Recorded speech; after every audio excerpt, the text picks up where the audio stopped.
Hello and welcome back to Let's Play Skies of Arcadia. Now, our next goal is to continue with the story, and it involves going down this little passage here that we can only sort of see. And for those of you who have played this game before, you'll know that this is sort of the most infamous part of the entire game, because it takes a long time, and especially in the Dreamcast version, this place has a million random encounters, like I was saying.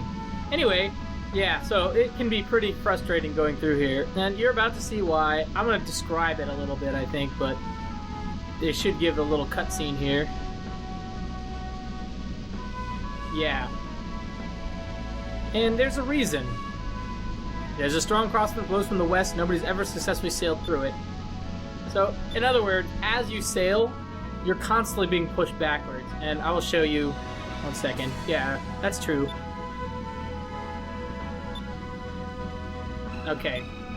Oh, so why do you... I mean, Rocknum could be in here for all you know. I mean, you never know. Anyway, so I'm being pushed back right now, but we need to head basically west. And this wind is coming from this direction here and pushing us that way. So it makes it a little bit challenging to get through. And there are 3 discoveries to be made within South Ocean that we want to try to find. All these things combine to make a somewhat frustrating area. Okay, you see that rock over there? That's one of the discoveries, or it's near one of those rocks. There are also new enemies here. Now, the most infamous of the new enemies are what we just found, these Graver enemies. They cast Eternum, which is an instant death spell that always hits. It's the most reliable form of instant death. So, a lot of people come in here, and they chill out, and then, you know, that thing casts Eternum on them and kills one of their members instantly, and it's just like, what the hell? It's really stupid. So, anytime you see those guys, we need to cast Delta Shield Ixa'taka, because otherwise we can't do anything. They'll just kill you immediately. Yeah. Part of why this area has a bad reputation. Over there. I'm sad to say.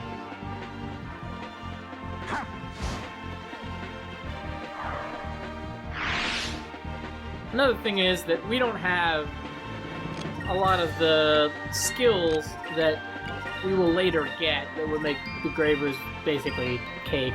We can't cast, ooh, what is it? Lambda Burst instantly, so because of that, they can survive. Pretty soon we'll be able to cast Lambda Burst at the beginning of every battle, but not yet. Serves them right.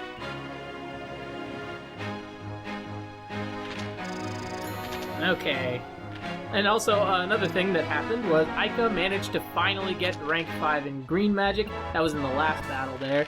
And that will give us the Mighty Sacrum, which is so nice. I mean, saves you a lot of MP over the long haul.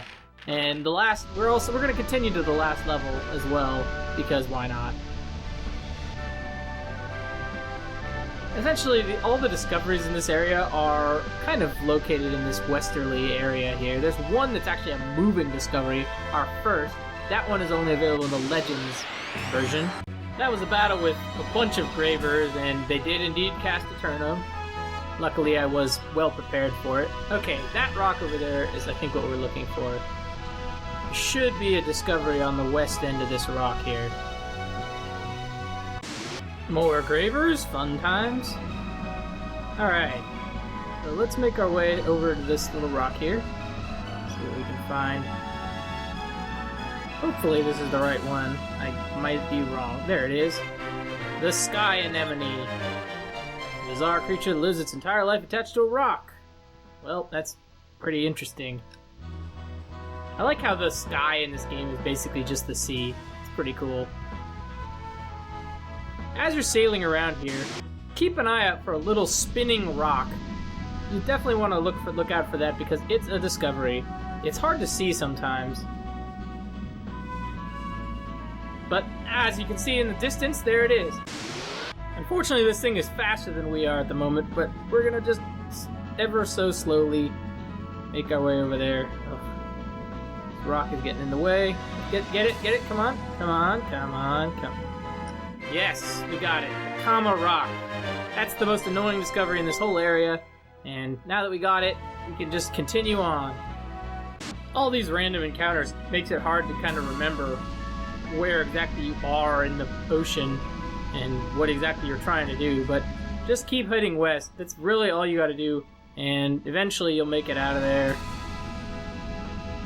And you want to head towards every rock you see to check them for discoveries. Like I said, there's only 2 discoveries that are stationary in this whole place, so just keep checking every rock. It's going to be at the end of this rock over here. I'm like so sure of it now. Oh, give me this fish. Might as well get them while I'm sailing over here. Come on. Come on.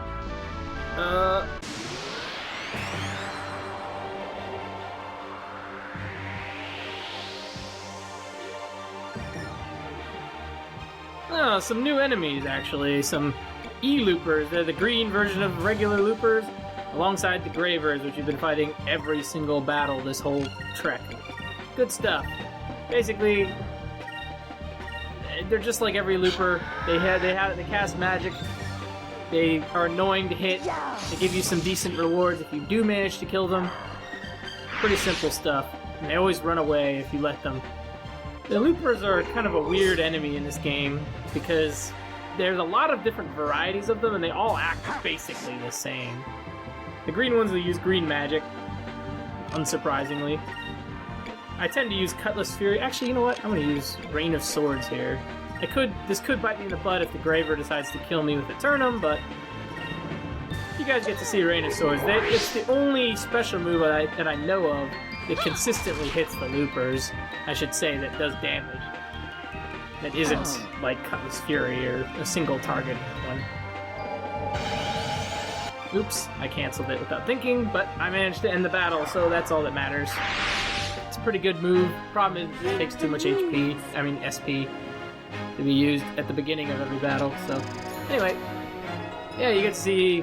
One thing that has been really nice about fighting all these random encounters is that my magic levels have gotten way better, and everybody's kind of feeling the love with the magic, so that's really nice. Let's check this edge. Here we go. The last discovery of South Ocean, Beak Rock. Oh my goodness. Many sighters feel a giant bird flying south or being attacked by monsters speak, but these are likely based on sightings of this rock, because it does look like a bird's head. If you look at that picture there. Okay.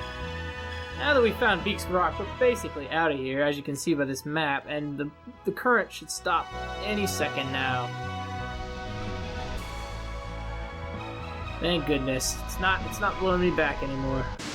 Okay, we can finally see a landmass in the distance there. That's our goal.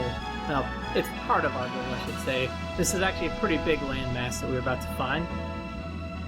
But as always, since we're going to a new area, there will be plenty of discoveries to find. Yay! And here we have a little scene.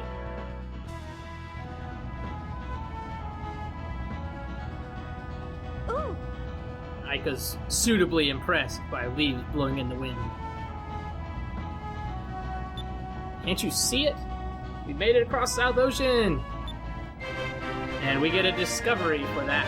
An automatic discovery called Ixa'taka. Don't know that this continent exists across South Ocean. Pretty awesome. But the Valuans obviously know. Okay, so the Ixa'taka is under the green moon and covered in forests. Good. That sounds pretty cool.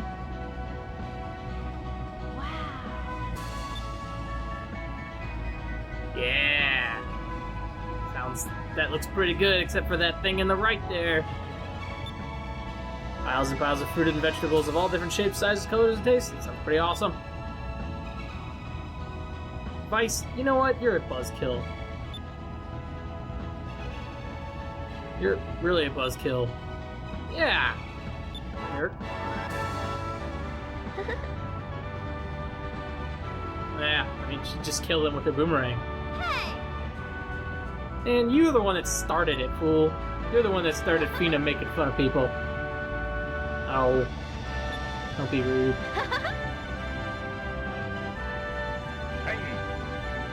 Why are we dropping anchor? Like, where are we going? Okay, ignore that last bit, guys, because I don't think that's what happened. Like, oh yeah, we're just gonna drop anchor. No, we're not.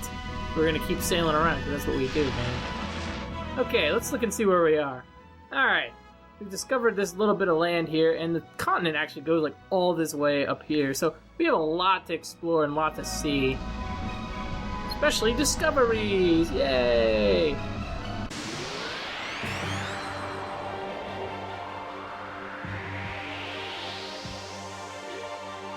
And new enemies! Okay, so this is a Pinolisk, and it's basically just a floating piece of fruit. Sounds very threatening. I don't want to fight it. But I'm gonna have Vice immediately kill this E-Looper here because I can. From now on, unless there's a Looper in the battle, I'm gonna be having Ica use her Delta, whatever, Lambda Burst move every single beginning of the battle because since we were sailing in the ocean, we gained a few levels with our guys, and that let us get 8 starting spirit at the beginning of the battle, which means that we gain 8 spirit per turn, which means that we can then use Lambda Burst at the beginning of every battle, and that will basically be my random battle strategy for, I would say, the next 60% of the game. I mean, like, until basically the last couple hours, really, of the game. So, Lambda Burst, pretty darn good.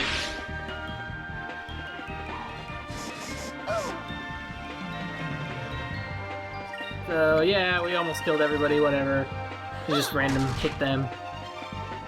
Loopers, unfortunately, are immune to Lambda Burst. I think maybe the very basic white ones that we fought in, like, Shrine Island and stuff aren't, but other than that, they are all immune to that kind of damage. Other enemies, not so much, and they will die, basically, or almost die, almost every time, except for, like, really big enemies, which, you know, I'll demonstrate at some point, no doubt. So we want to sail around these areas and kind of just mash the A button, because there's all kinds of weird stuff to find. I can't remember exactly where everything is in this place, because there's so many things to find, but I'm going to do my best for right now. So one thing I know is here is this village, Ixa'taka village. Yeah. Oh wow, they sound pretty crazy. They kidnap men. Okay, I would not want to live there.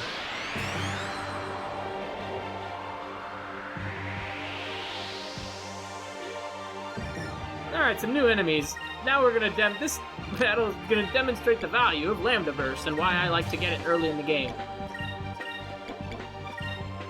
They're scared of us even though we're new here, I don't know. So this guy's used yellow elemental spells, such as Electress, which you may remember that the guards in Valua used. But, whatever. Lambda Burst time. I think I've used this once before, but this is like the beginning of the battle, everything's gonna die. Pretty much. Like, these small enemies all get annihilated by Lambda Burst. It's dumb. I love it. Makes random battles not so bad. Let us be thankful for our safety. Let us be thankful for Ica being unbelievably good in this game. Really. Okay. And... Yep. So... over here, down here is the, like, southmost landmass of Ixa'taka, and there is actually a dungeon here. I don't think we can go here yet, but it's gonna be a dungeon area that we're gonna be going into in the next few episodes. Don't you worry. I want to say it's probably like 2 or 3 episodes from now.